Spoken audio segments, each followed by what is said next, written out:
Hello and welcome to YouthSpark JumpStart, an educational series for nonprofits.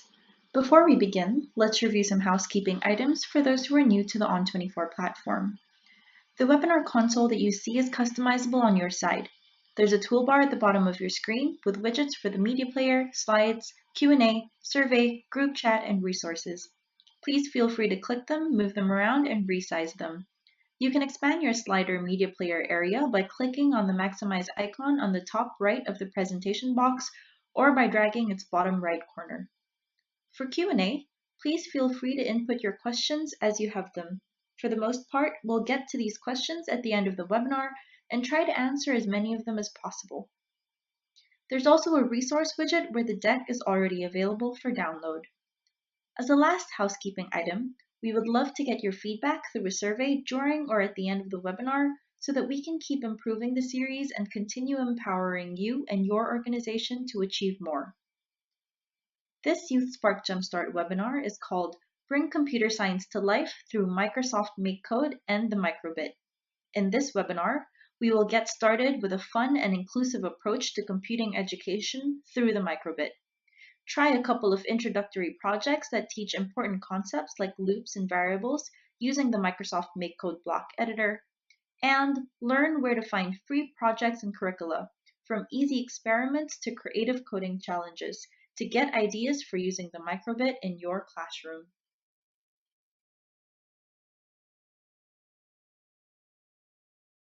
Our speaker today will be Felicia Chua, co-founder and head of education at Empire Code. Felicia's path to her current expertise differs from many in the world of technology. Felicia started her career as a tax consultant at Deloitte and left the corporate world pricing financial instruments for Tier 1 investment banks in London and Singapore to join the coding education industry. Felicia is now one of the leading experts in the field of block programming. She believes everyone can learn to code and that children should be exposed to computing at the earliest opportunity. I will now hand over the presentation to Felicia. Hi everyone, my name is Felicia and I'm from Empire Code. At Empire Code, we teach children from as young as the age of 5 the mindset of coding. Here is a brief introduction about us. Empire Code was founded in 2016 as a coding education center, formerly known as Coding Garage. As of 2018, we have expanded within the tech industry and now comprise of Empire Code Education, Empire Code Launchpad, and Empire Code YouthSpark. To launch in 2019, we have Empire Code Software.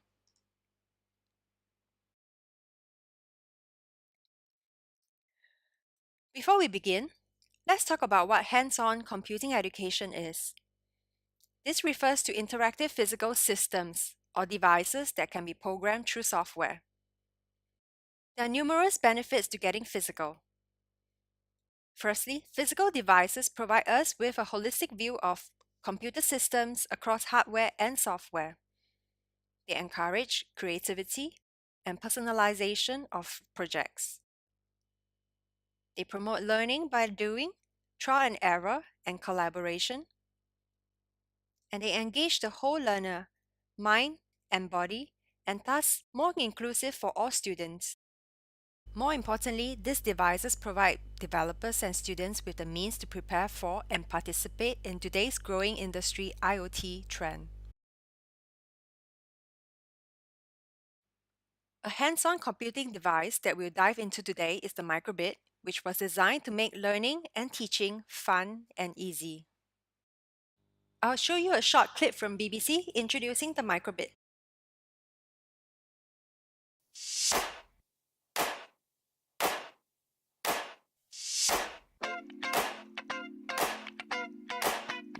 The Microbit is a pocket-sized computer that lets you get creative with digital technology. You can code, customize, and control your Microbit from anywhere. Light up the LED display to create something simple in minutes, or even communicate between Microbits. Or get really creative with Microbit's more advanced features, like its buttons, motion detector, compass, and sensors. You could create a guitar that changes the volume the more you shake it. Or a flick football game that powers a microbit scoreboard. And you can connect it to other devices, sensors, and everyday objects. So you could water your thirsty plants, or use Bluetooth to take photos with your phone, and control your music player. And you can customize the microbit in any way you can imagine. It's really anything you want it to be. I think to be like a robot. It's quite different to any other technology I've sort of used before. You just have fun with it. I can control my tablet. You can make games, you can take pictures. Kind of something that senses movement. And you can just place it in your pocket and make whatever you want. We'll describe it as a future.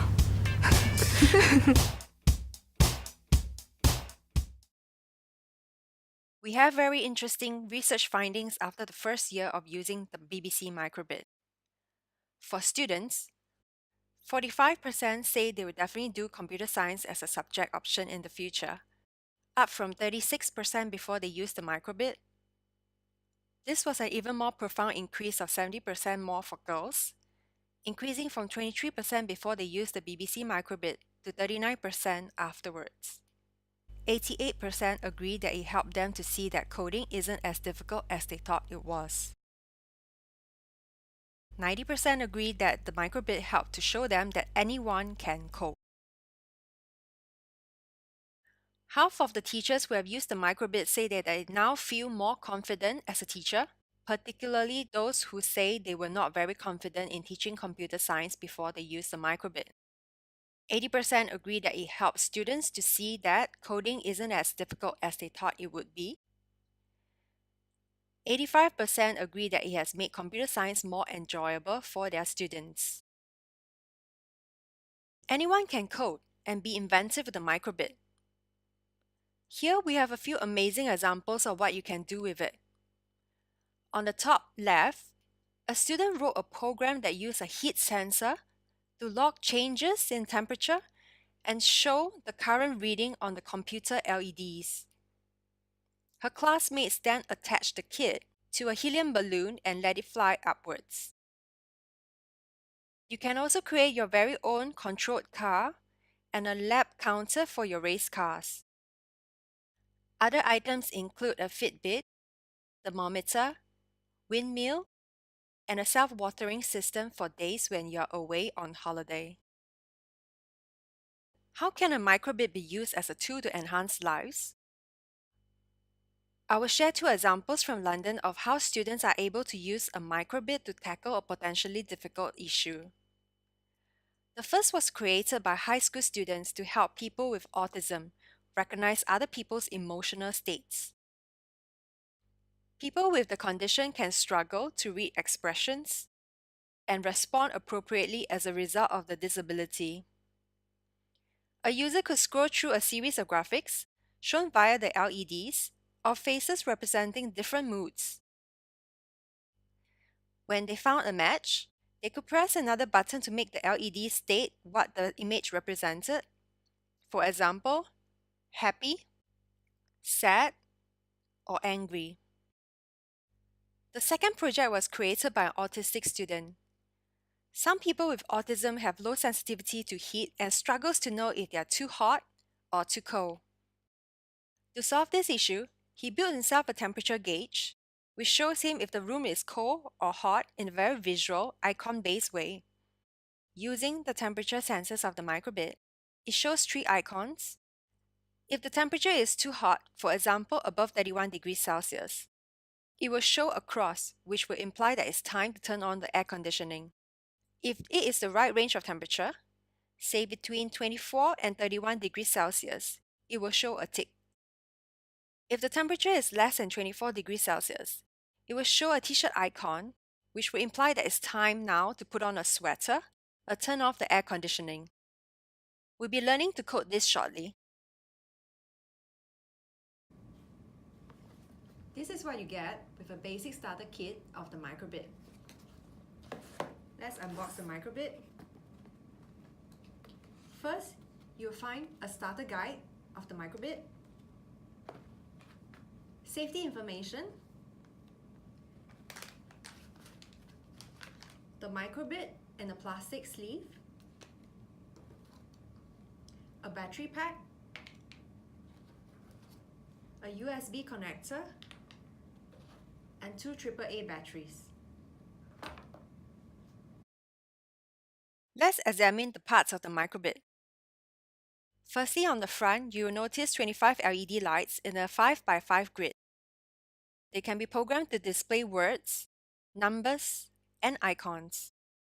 You can also code them to turn on and off and even adjust their brightness. The LED screen also works as a basic light sensor, allowing you to detect light in your surroundings. There are 2 buttons, A and B, used as inputs for the microbit. The microbit will recognize which button is being pressed and respond accordingly.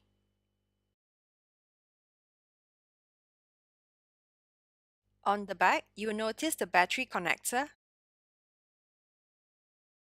This is how the battery pack should be connected to the microbit. The button next to it is the reset button, and you can press this to reset your uploaded code. Here you will also be able to see a yellow light which will flash to indicate that something has changed. For example, when you upload a file onto the microbit.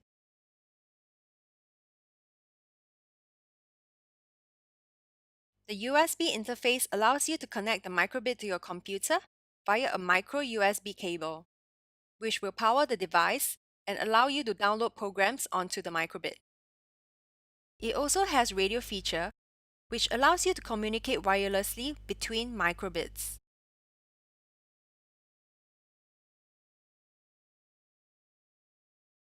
A Bluetooth low-energy antenna allows the microbit to send and receive Bluetooth signals. This allows the microbit to wirelessly communicate with various devices.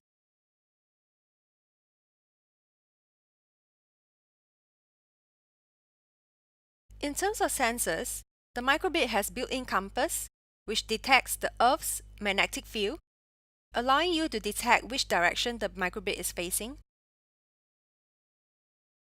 The compass has to be calibrated before it can be used.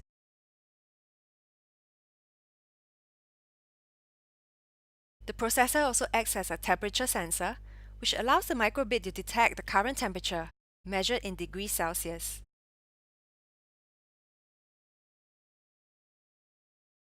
The microbit also comes with an accelerometer which can measure the acceleration of your microbit. This component senses when the microbit is moved and can also detect other actions such as shake, tilt, and drop. This is what you will use to code a Fitbit. At the bottom, there are 25 external connectors to the edge connector of the microbit, which we refer to as pins. This is what you use to program motors, LEDs, or other electrical components with the pins, or connect extra sensors to control your code. A really good platform to use to code the microbit is using Microsoft MakeCode. As a free, open source, web-based environment, it works anywhere and anytime. All you need is a computer with an internet connection. There's nothing to download or install, and it works across all platforms and browsers. MakeCode is a HTML5 web application that is automatically cached locally and allows for offline editing. After the web app has loaded, you will have everything you need to continue working without an internet connection. MakeCode also features a simulator, so you can still learn how to code even without a microbit device. You get to develop real skills. There's a block-to-text editor progression that also features JavaScript. When they are ready, students can move into a full-featured JavaScript editor with code snippets, tooltips, and error detection to help them. They also have the option to progress to Visual Studio Code Editor, which is another free Microsoft open source friendly platform. Lastly, MakeCode makes computer science fun and tangible.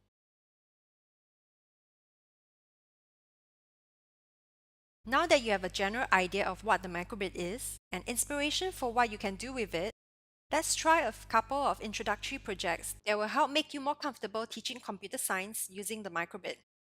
We encourage you to do the projects with us on your own devices. Don't worry if you don't have a microbit. You can open the Microsoft Simulator at makecode.microbit.org. We'll give you a few seconds to go ahead and open the site in a new window and arrange it side by side with the webinar. Here on top, students can choose to toggle between block and JavaScript text programming.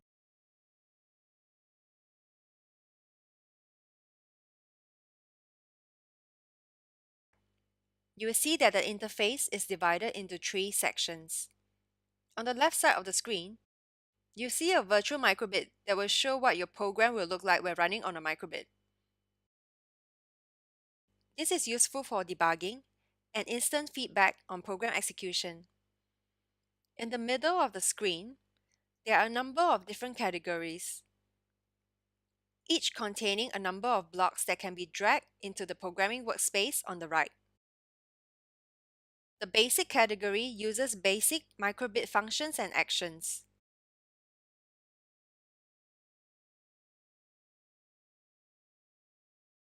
The input category houses events and data blocks from sensors.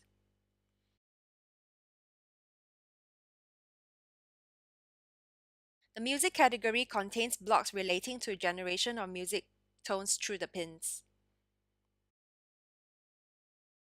The LED category is used to control the LED screen.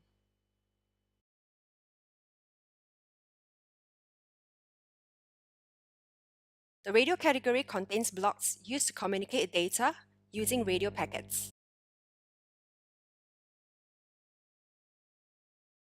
The loops category contains control blocks used to repeat an action. The logic category has blocks related to decision making. The variable category relates to all functions involving variables, and the math is for math operations.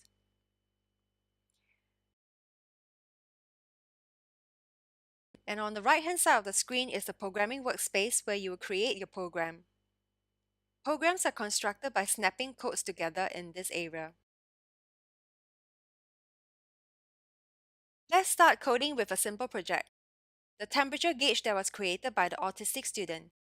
The target age group is between 8 to 13 years old, and the materials you will need is a laptop, a microbit, and a USB cable. The topics that will be covered are inputs, variable, if-else conditions, and sequencing. And the time required is about 20 minutes.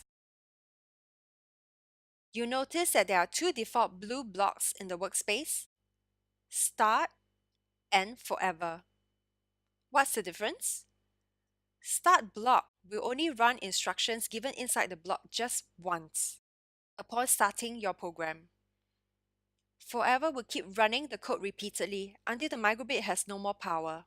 For our project here, we will want the microbit to keep checking the temperature, so we will need to use the Forever block. Let's remove the Start block by dragging it into the toolbox panel. You will now see a trash bin icon appear. Just drop it there. Firstly, let's have a think about the scenarios that we will need.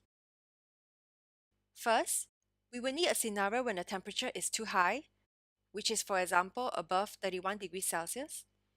And when this happens, we want the microbit to indicate with a cross sign.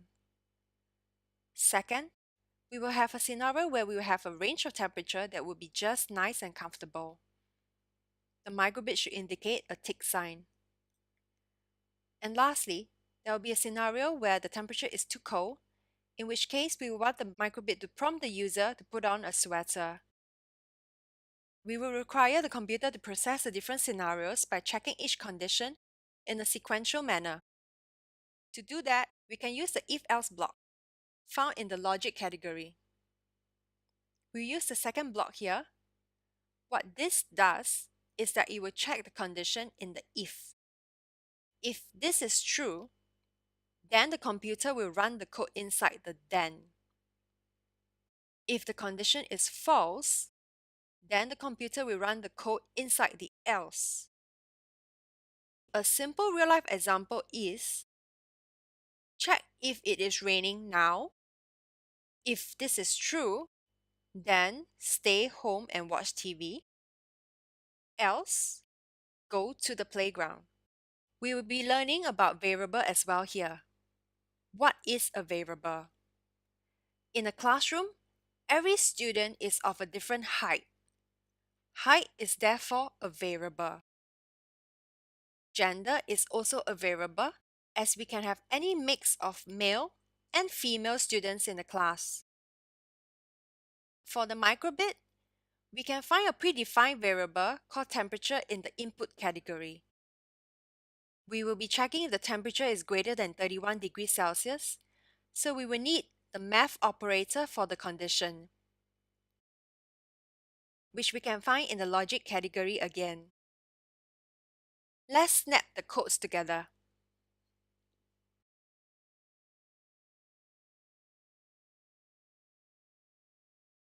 If the condition is true, we will want to visualize it with a cross sign, which we can find in the basic category.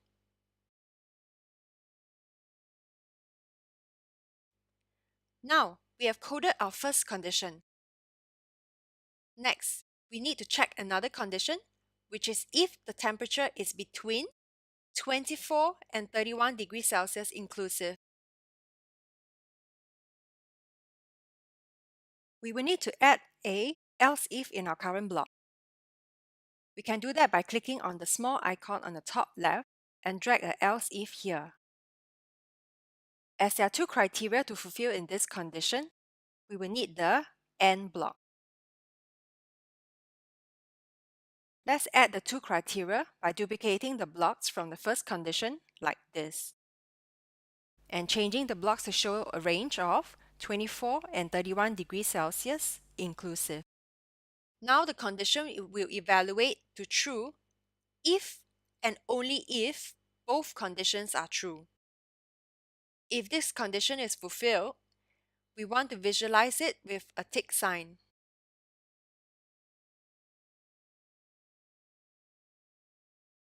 Lastly, if the test fails the first two conditions, which means the temperature is below 24 degrees Celsius, we want to visualize it with a t-shirt icon.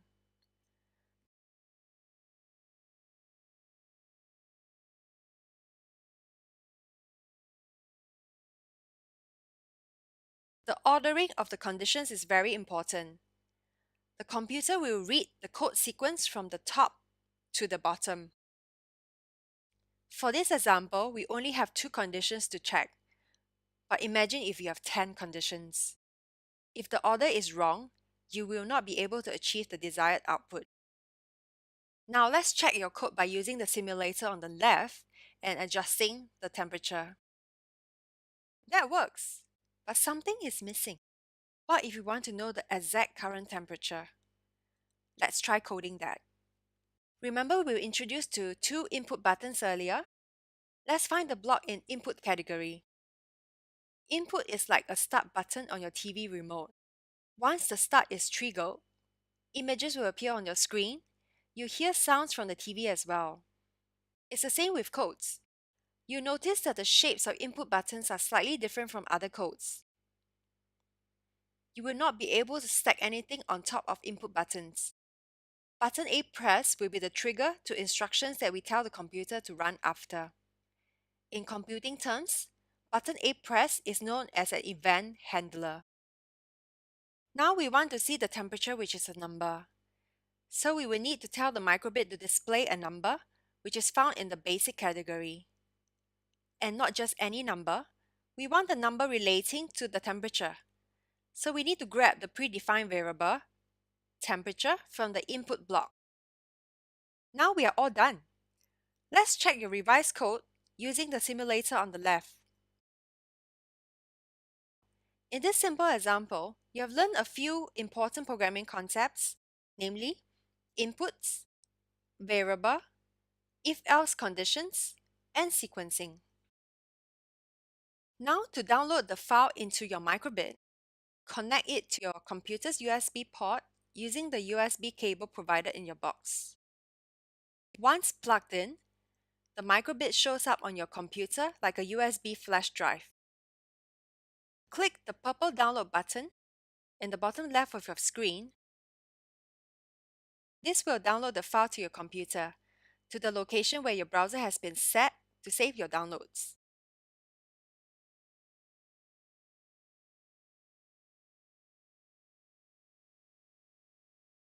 To move the program to your microbit, drag the downloaded microbit.hex file to the microbit drive.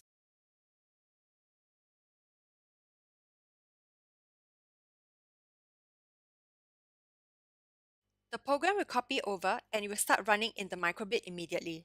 The microbit will hold one program at a time. It is not necessary to delete any file before you copy another onto the microbit. A new file will just replace the old one. A second option is to set up your computer system to automatically transfer the code to your microbit directly. Go to Settings on your web browser and change the download location to microbit.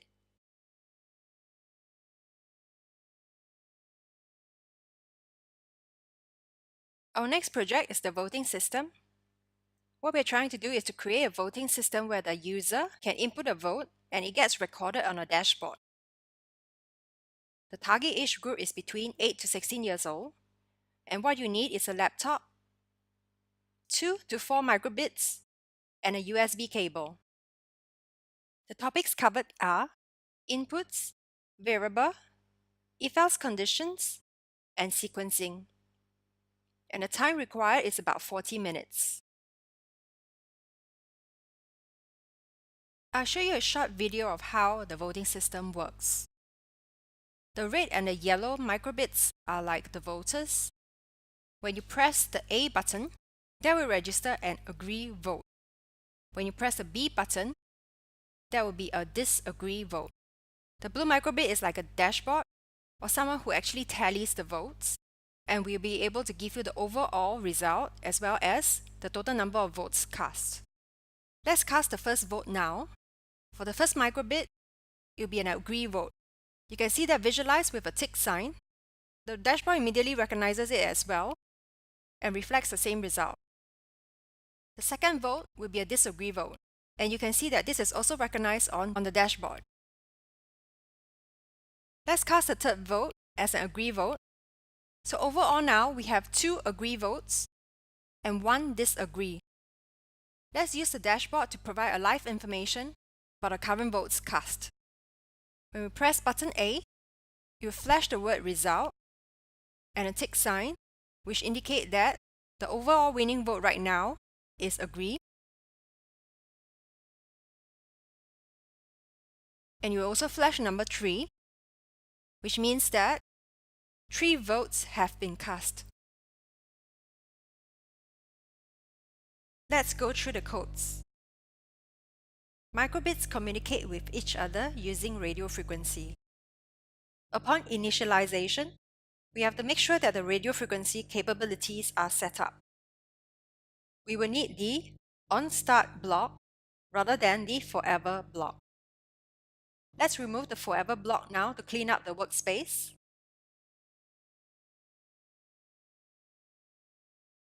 On start, we will need to set up a group ID and give it a number 1. For microbits to communicate with each other, we will need to put them in the same group and give it a unique ID. A microbit can only send or receive in one group at one time. For the voter microbit and dashboard microbit to talk to each other, we have to use the same group ID 1.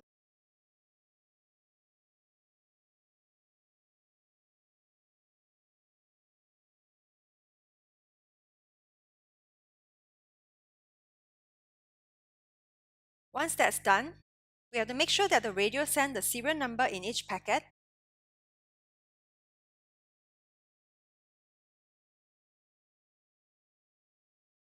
And that's why we need to set this block to true. Now, we need to have a check and control to make sure that everyone can only vote once. To do that, we will need to set up a variable to check that information. Let's create that variable and name it has voted.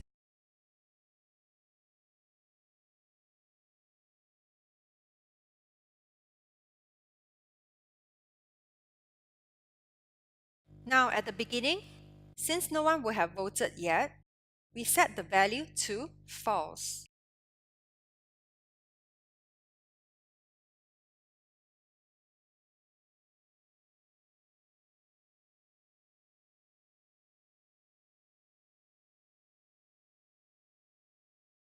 The codes for button A and button B are very similar.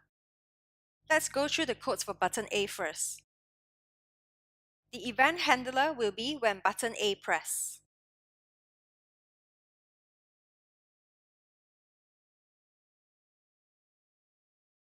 First action we will need to check is if the user has already voted.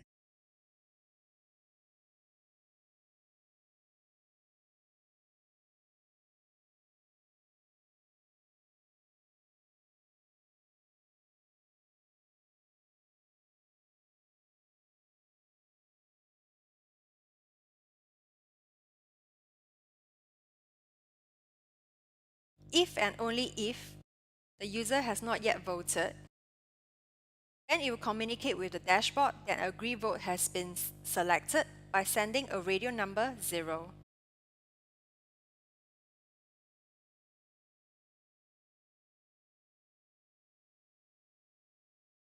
Next, we need to update the program that the user has just voted by setting the variable has voted to true .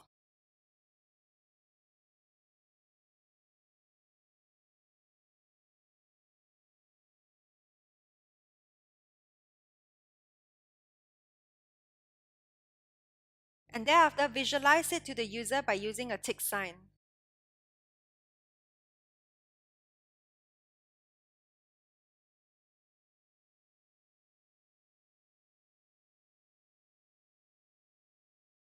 Now if the user wants a disagree vote, he will press button B. Let's get that from the input category. As the default is button A press, you notice immediately that this block has been faded out. This means that the block has been disabled and will not run. The reason is that MakeCode is able to recognize that there are now 2 event triggers relating to button A. So we have to change this to button B pressed. Similarly, the program will need to perform the same check, which is whether the user has already voted.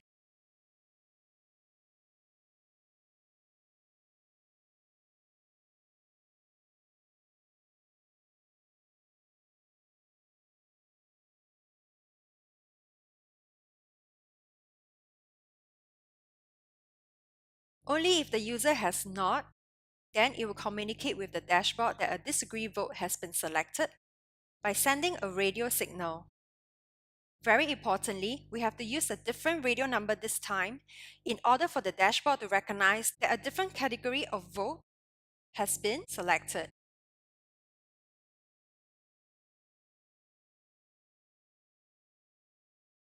Let's use number 1 here.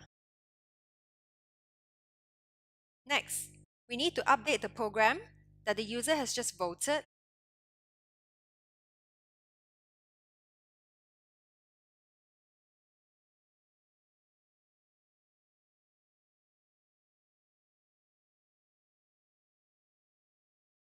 And visualize it to the voter by using a cross sign.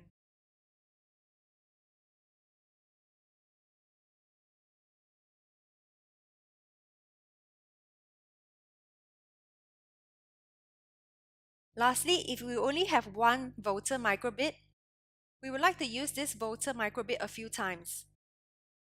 To reset the codes, we can shake it before passing on to the next user to vote. The shake input block is found here. And the reset block is found in the Advanced Control category.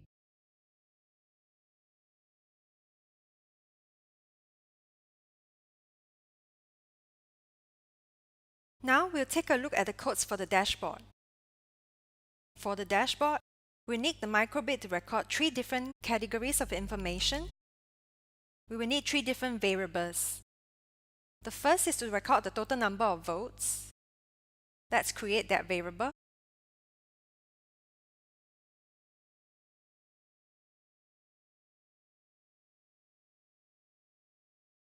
The second is to record the total number of disagree votes.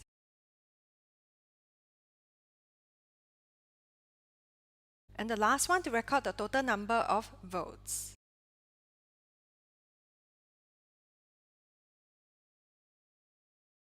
There are a few actions we need immediately when the program starts. First, we need to make sure we set the total number of votes to 0, since no one will have voted yet.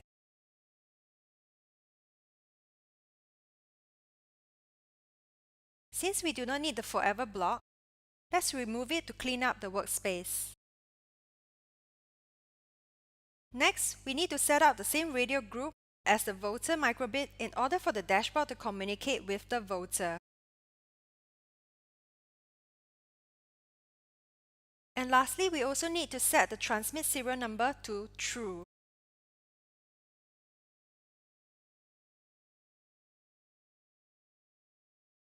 Now, we need to write the codes that will be triggered once there is a radio number received.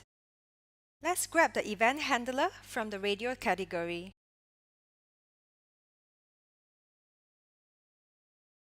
Based on which vote was cast by the voter microbit, the dashboard will either receive a radio number of a 0 or a 1.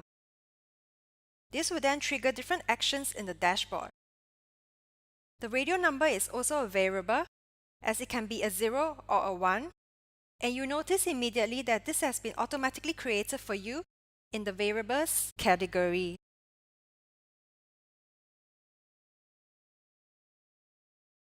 Firstly, we need to put in a conditional block to check if the radio number received is a 0.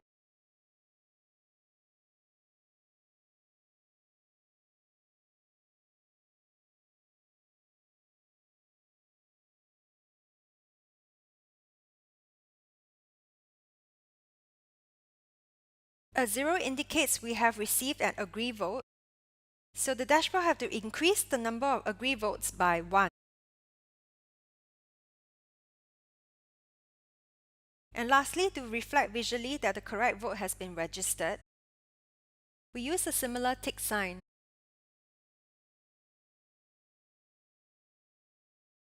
In this project, the only other alternative is that the radio number received is a 1, which means it is a disagree vote. In this case, in the else section here, we have to increase the number of disagree votes by 1. Let's code it to show that the vote has been recognized by visualizing it with a similar cross sign.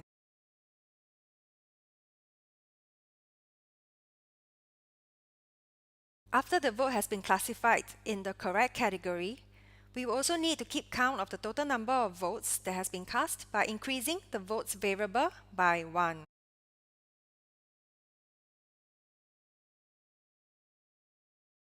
Now, at any time you would like a live information of the votes, we can code the microbit to provide the information to you. I'll use button A as a trigger. To show the overall result, let's flash the word result first.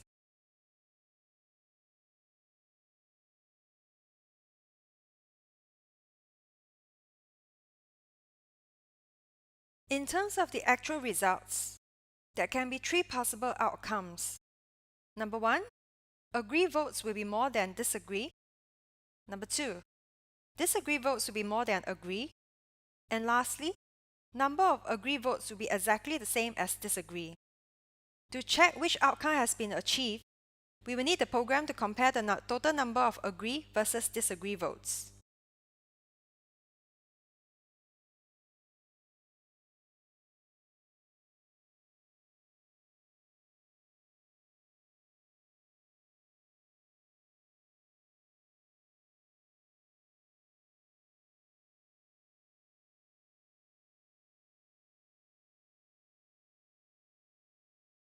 If the total number of agree votes is more, I will want the dashboard to visualize with a tick sign. Next, we need to check the next condition if the disagree is more than the agree votes, so we need one more condition here. Let's do that by grabbing the else if and snapping it inside here. Let's duplicate these codes since they will be fairly similar. Make sure to change the signage here. So now if the disagree is more than the agree votes, we will want to visualize with a cross sign. And lastly, in the event of a tie, we will use a heart icon to indicate that. It will be useful for us to know the total number of votes cast. We want to see the information stored in the variable called votes, which is a number value.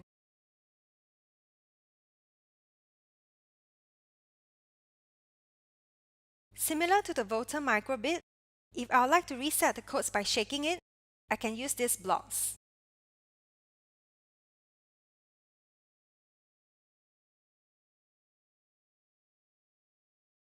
Alternatively, remember the reset button at the back of the microbit? I can press that button as well. Please note that the codes for this voting system are all shown in the slides. MakeCode is an authorized reseller of the microbit. Drop us an email at sg@empirecode.co or visit www.empirecode.co for more information about the purchase of your microbit.